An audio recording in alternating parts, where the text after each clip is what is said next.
Hey everybody, I'm Kyle Lance with Redeem LED. Today we're going to be installing the new Auxbeam switch that we're fixing to offer. What's unique about this is it actually comes with a controller. This controller will reach up to 165 feet away to turn your switches on. So if you're outside of your Jeep and you want to be able to turn your lighting on, you will be able to turn it on. Another great feature about it is it's magnetic, so it will actually stick to any kind of metal that you have. Okay guys, so to do the auxiliary controller, you're going to use the power and ground terminals over here. So we're going to run our ground and our positive both over to the driver's side to where the box will end up at. We're going to use our short lead right here first on the positive side. This right here is just a relay or a breaker switch or whatever you'd like to consider it. You're going to connect it between the battery and the control panel over there. I got the switch turned off right now, so no power is going to come through it, but I'm going to go ahead and get it connected. You don't want to over tighten that because they will break. And then this wire right here is going to end up being the wire that we run all the way across. And we're just using the auxiliary terminals here that Jeep offers us. You know, with these controllers, they are very universal. There's a lot of different ways to do these, but this is just stuff that I found that works best for me. With this kit, it comes with a universal bracket where you can find your own location to mount it at. In older ones, YJs and things of that nature, I have done a firewall mount and used it like that. With the JKs and JLs, I'm going to use the existing bolt that's already here. So what I'll end up doing is bending this bracket back. This right here, we're going to relocate it to this area in here, and pretty much it's going to end up setting down like that right there. It's just a system that I have found that works for me. Unfortunately, there's not really two bolt holes that line up perfectly with each other. Of course, you can drill, self-tap, whatever you want to do with these because it is a universal mount. But this is the system that I found works best for me. And these are really simple to bend. You can take a pair of pliers and bend them out. I've done probably 50, 75 installs like this, and I've never had any issues whatsoever with it. So whenever we mount this, my preference is to mount it where you have the slot right there so you can run your wires up through it, and that way it's facing you. If you turn around and mount it like this, you can still run your wires up through there, but when you're trying to connect your wires into the switches, everything's turned away from you, so you're having to lean over and fight it like that. So just my personal opinion and preference is with these controllers, I really like to mount them turn facing me, so that way I can easily install my auxiliary lights or whatever power source I need by just looking clearly at it. When we remove this bolt right here, it's going to be a 10 millimeter. So what I'm doing right here is I'm taking two-sided Gorilla Tape, and I always go to that point right there. We will cut excess off whenever we get done, but that's just to kind of hold it better than just having that one screw in it where it would pivot. So whenever we go to put it in, we're going to pull the backside off here since it's two-sided, and that way whenever we put it in, we can stick it against this area right inside here.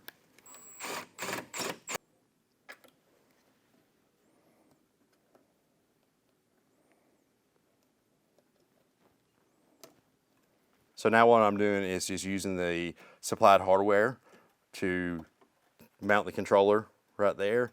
And as you can see right here is the gap that I was talking about to be able to run all our wires through. With these auxiliary switches, you have a couple of different options of how to get power. This line right here has to have a power source at some point, okay? They recommend running it through a fuse tap, whether it's a JK, JL, it comes with both of them, so you have whatever you need there. And to use a fuse type, what you would do is you would take whichever fuse you pull, you would then put in that bottom slot, and it creates a circuit so everything's on a fuse link. The only problem with that is for your controller to have constant power, it needs to be on constant and not on a switch, this wire does. So what we're gonna do is we're gonna actually just jump it to the power right here when we connect our power cord to it, so that way we have a constant power to it. That way the switch is usable the entire time. The light will stay on with the switch at that point in time, but I've never had any issues with batteries being drawn down. In my current side-by-side, I have it on where it runs constantly. We take it out maybe once a month at the very most, and I've never had a dead battery on it. So that's not really a concern. And all we're gonna end up doing is cutting this wire right here and connecting it to the positive cable when we run the rest of our wires over here to it. Okay guys, so now what we're gonna do, since we're with a JK or any other model for that matter, pull the engine cover off so that way we gain access back to the firewall there, because that's where everything is gonna end up being ran across to. But the route that it will take is going right through there. I will go underneath that wire right there. So the ground wire will be zip tied there. So whenever I zip tie it through here, we will end up running it around through here and up through this area to our ground. I'm not gonna connect that right now because we still gotta run the wiring inside. And since we have relocated this from the bumper area, I don't wanna have a bunch of stuff running through there right now until we get everything inside the firewall. So this wire right here is what's going to be ran into the cab of the vehicle. It goes to the switch. So we're going to route it underneath here. So these just clip right in. Now we're going to route this wire down to where there's a hole here in the firewall to run wire in. So with this installation, I use a wire snake. It just simplifies life so much. Then once we get it started in, we literally just pull the wire the rest of the way in right there. So once we get the wire ran inside, we're gonna come through here and pop this out. And now guys, this is gonna be the same whether it's a JL or a JK or a JT. You're gonna end up doing the same process right here. Okay, so whenever we start pulling our wire up right here, we're just gonna go ahead and pull our slack up.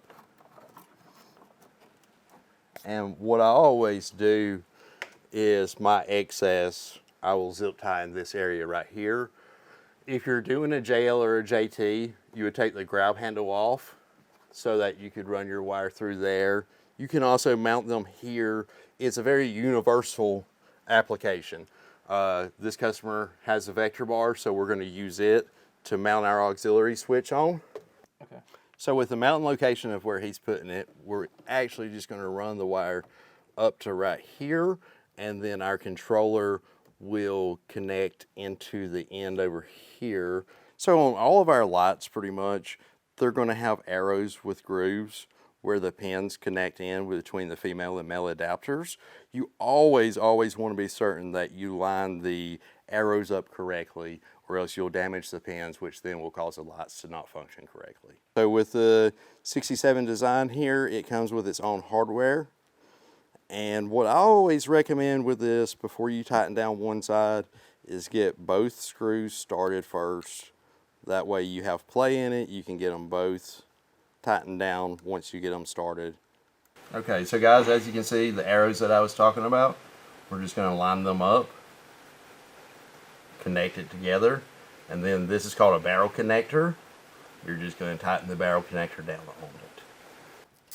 And I'll zip tie that up, zip tie it there so that way it's not going nowhere. Big on cutting zip ties whenever you use them. We'll tuck that right there.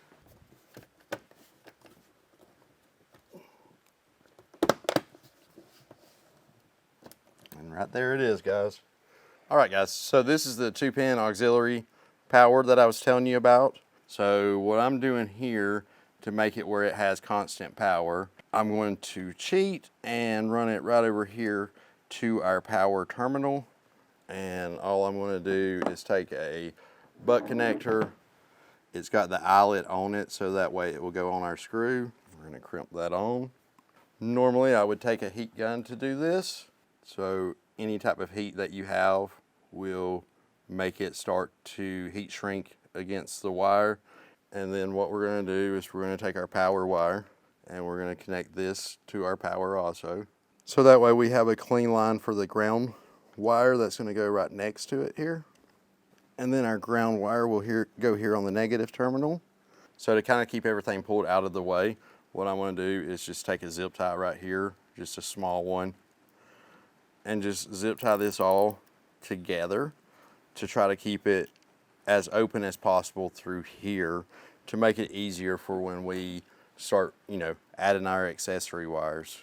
And now we're ready to test the system and make sure everything works. Okay guys, so with the new controller here that we just started carrying, like I said earlier, it has the remote control and it has the magnetic antenna so that it will reach up to 165 feet. And what's so cool about it is it's a mag mount, so you can stick it to wherever you want to. What we're going to do is we're going to go actually back here around the cowl area to mount it. We'll zip tie the wires probably in this area and put them back there. Once we get to that point of cleaning everything up, we just have a lot to do with this project. So we're not going to go over zip tying over and over in the same spots. One thing I would like to mention is they do include some extra fuses if you ever need them. So we're going to put our negative wire in. We're going to tighten it down. And if you look inside here, you can actually see switch actually clamps down onto the wire inside there.